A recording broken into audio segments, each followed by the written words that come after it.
हमारे यहाँ कोरोना से इंशाल्लाह नहीं मरेंगे। और मुसलमान कोई डरता है मौत से? मुसलमान तो घोड़े दौड़ाता रहा है समंदरों में, मुसलमान तो टैंक के नीचे लेटता रहा है बम बांध के। मुसलमान तो हमारे सीरियस बात तो है। आप जो है इतना ज्यादा डर है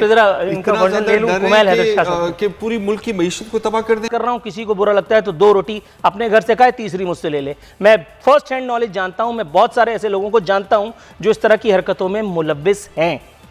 ऐसी सूरत में अगर हम खुदा ना खास्ता किसी एक जज्बाती फैसले का शिकार हो गए तो हमारी आने वाली नस्लें क्या हमें माफ करेंगी? और आने वाली नस्लों को छोड़ें जी, आप मुझसे निमट लेंगे। ये बहुत बड़ा जिसको कहते हैं खतरा है जो हमारे सरों पर मंडला रहा है। एक तरफा बाजा कैसे बच सकता है? हमारे मुतालबात ना माने तो टीचर्स को निकाल देंगे, वालिदैन फीस पूरी दें, 20% का कर्टेसी सिंध गवर्नमेंट या अदालत आप कह लें कि वो उनको एक मिल गया रिलीफ। टीचर्स को रिलीफ देती है ये school mafia, with all due respect. 12 हज़ार, और ये तो मैं बहुत अच्छी आपको बता रहा हूँ, यानी तनख्वाह 5-5 हज़ार रुपये पे मैं ज़ाती तौर पर जानता हूँ कि जहाँ सीनियर जो है टीचर्स को 5-5 हज़ार रुपये दे करके और उनसे काम करवाया जा रहा है। कुछ ऐसे इंस्टीट्यूशंस भी हैं कि जहाँ ये जो बात की हुनैद लाखानी साहब ने कि वहाँ SOPs को फॉलो कराया जा सकता है और किया जा सकता है। मैं ज़ाती तौर पर आपसे एक बात अगर शेयर करूं तो आप हैरान रह जाएंगे। एक बहुत लिटरेट जगह पर कायम, एक बहुत अच्छी सोसाइटी में कायम, एक बहुत ज़बरदस्त एजुकेशनल इंस्टीट्यूशंस, वहाँ हाल ये था कि जब हीट वेव की वार्निंग सिंध हुकूमत की जानिब से जारी की गई तो उस स्कूल के मालिक का जो रवैया था, यू कांट इवन इमेजिन। और वो ये कह रहा था कि बच्चों को घूमने फिरने दो, उनको धूप कोई नुकसान नहीं पहुँचाती, धूप से विटामिन D3 मिलते हैं। उसके बाद फिर जो विटामिन कुदरत ने मुझे दिया है, फिर मैंने उनको थोड़ा सा ट्रांसफ़र किया, उसके बाद फिर 3 दिन वो मामला तय हुए।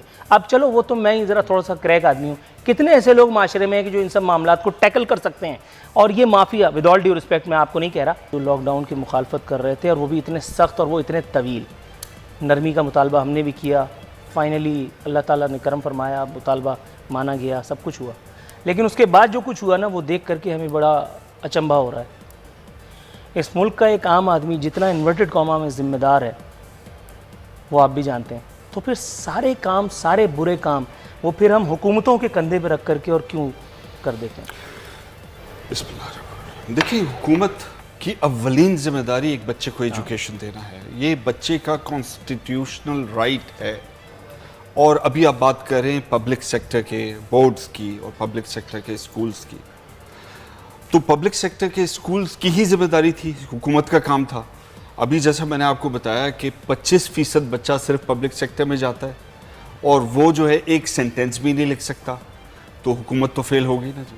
ठीक। अच्छा, पब्लिक सेक्टर स्कूल्स का हाल क्या है? किसी से ढका छुपा नहीं है, बाथरूम्स हैं नहीं, ना बच्चों के पास ना बच्चियों के पास, छत और पंखे हैं नहीं, फर्नीचर है नहीं, गधे घोड़े कुत्ते बंधे हुए हैं स्कूल में, पार्क्स है नहीं, पढ़ाई के लिए जो टीचर है वो प्राइमरी और सेकेंडरी की स्पेलिंग लिख नहीं सकता, जिनको भर्तियां की हुई हैं वो या तो किसी साईं के पास कुक है या किसी का ड्राइवर है। तो ये तो हमारा हाल है। तो हुकूमत जिम्मेदार नहीं है तो और कौन है? मैं जिम्मेदार होऊंगा या आप होंगे? What about private institutions? हमने तो अपने बच्चों को private institutions? हमने तो अपने बच्चों को प्राइवेट सेक्टर में करा लिया क्योंकि हम अफोर्ड कर सकते थे।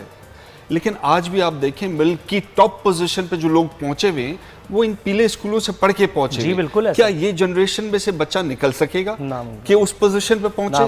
नहीं पहुंच सकेगा। तो उसका हक नहीं है कि गुर्बत से निकले या अपनी फैमिली को गुर्बत से निकाले। सर, आपने कहा आप अफोर्ड कर सकते हैं, मैं अफोर्ड कर सकता हूं, हम अफोर्ड कर सकते हैं, ओके। लेकिन जब रिस्पॉन्सिबिलिटी लेने की बात आती है, जब ओनरशिप दिखाने की बात आती है, तो वो स्कूल एसोसिएशन या वो स्कूल मैनेजमेंट जो है वो पीछे चली जाती है, कंधा ढूंढा जाता है हुकूमत का। सर, हुकूमत ज़रूर किसी न किसी चीज़ के लिए ज़िम्मेदार है, बहुत सारी चीज़ों के लिए ज़िम्मेदार होगी। मैं समझता हूँ हुकूमत सिर्फ इस चीज़ के लिए ज़िम्मेदार है, सिर्फ हेल्थ केयर के लिए ज़िम्मेदार है और एजुकेशन के लिए ज़िम्मेदार है और लॉ एंड ऑर्डर के लिए ज़िम्मेदार है।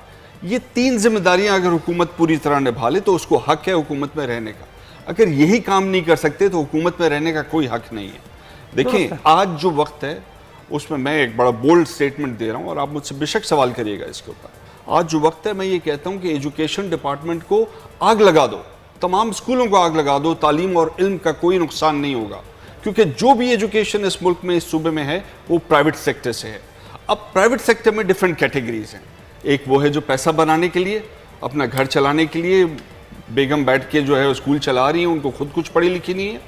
एक वो प्राइवेट स्कूल है जो अच्छी तालीम दे रहा है। लेकिन हुकूमत कहाँ कामयाब हो सकती है, किस तरीके से मुल्क को आगे लेके जा सकती है?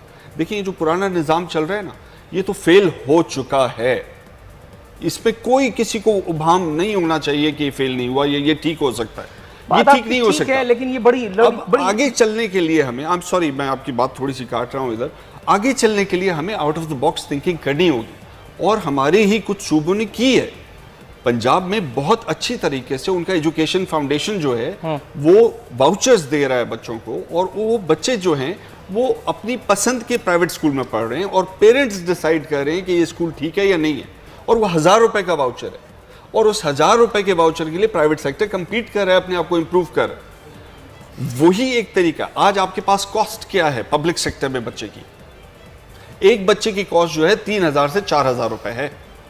1000 रुपए के वाउचर पे अगर आप जाते हैं तो आपकी इनरोलमेंट जो बच्चे को बढ़ाना है वो 4 गुना हो सकती है। हमारा नेशन का, मुल्क का मकसद ये है कि हमने पूरी नेशन को पढ़ाना है। आज अगर 25% बच्चा पढ़ रहा है तो 100% पढ़ सकता है। राइट। तारिक शाह साहब, सर ये मुझे बताइएगा, एक छोटी क्लास का बच्चा, उसकी फीस मिसाल के तौर पे उसका बाप 6000-7000 रुपये भरता है। 6000-7000 रुपये के हिसाब से अगर आप ज़रब करते चले जाएं, साल का वो ज़रब करें, 5 साल का वो ज़रब करें, 10 साल का, तो स्कूल मालिक कतई गरीब तो नहीं हो सकता। मैं जिस 6000 रुपये वाले या 10,000 रुपये वाले स्कूल की बात कर रहा हूँ, आप समझ रहे हैं। उसके बाद फिर खुदा न खास्ता कोई इस तरह की एक पैंडमिक आ जाती है जहाँ हुकूमत आपको पाबंद करती है कि आपने एक सर्टेन रूल और रेगुलेशन को फॉलो करना है। वहाँ आप अपने जो हैं अखराजात और फिर दीगर मामलात को जवाज़ बना करके और अपने आप को गरीब ज़ाहिर करके और बिल्कुल मफलूकुल हाल बन करके और आप रोने पीटने लगते हैं कि जी हम क्या करें, अगर हम ना निकालें लोगों को तो क्या करें, एंड ऑल दैट। ये वो, ये तो मैं मान सकता हूँ कि अगर खुदा न खास्ता किसी टीचर को हुआ, किसी स्टाफ को हुआ और उनका इलाज कराने की जिम्मेदारी स्कूल मालकान पे रख दी गई, तो वो ये कहाँ से करेंगे, ये मैं समझ सकता हूँ टू अ सर्टेन एक्सटेंट। क्योंकि मैं उन लोगों में से हूँ कि जब अदालती फैसला आया कि जी छुट्टियों के महीनों में बच्चों के वालिदैन से फ़ीस नहीं ली जाएगी, मैंने बरज़ा और रग़बत वो फ़ीस जमा भी कराई, क्योंकि मुझे पता था कि स्कूल मालिक अपनी जेब से ये पैसे नहीं देगा। मुझे भी मालूम है कि ये सूरत हाल किस तरह से आगे पीछे होती है। लेकिन वहाँ जब हम बात करते हैं ज़िम्मेदारी शेयर करने की, स्कूल मालकान जो है उनका साया भी, उनकी परछाई भी हमें नसीब नहीं होता। वो फिर आपके जैसी एसोसिएशन का कोई कंधा इस्तेमाल करते हैं और आपको एक प्रेस कॉन्फ्रेंस अरेंज करके देते हैं और फिर पीछे बैठ जाते हैं कैमरे लेकर के। हुजूर, कब तक ऐसा चलता रहेगा? सिर्फ इसे एक बात का फ़ायदा उठाना कि वहाँ वालिदैन के हुकूक की कोई अंजुमन नहीं है, और अगर है तो इतनी फ़ाल नहीं है, वो अगर अदालत में जाएगी तो उसको आप समझ रहे होंगे फिर मामला कहाँ जाएंगे।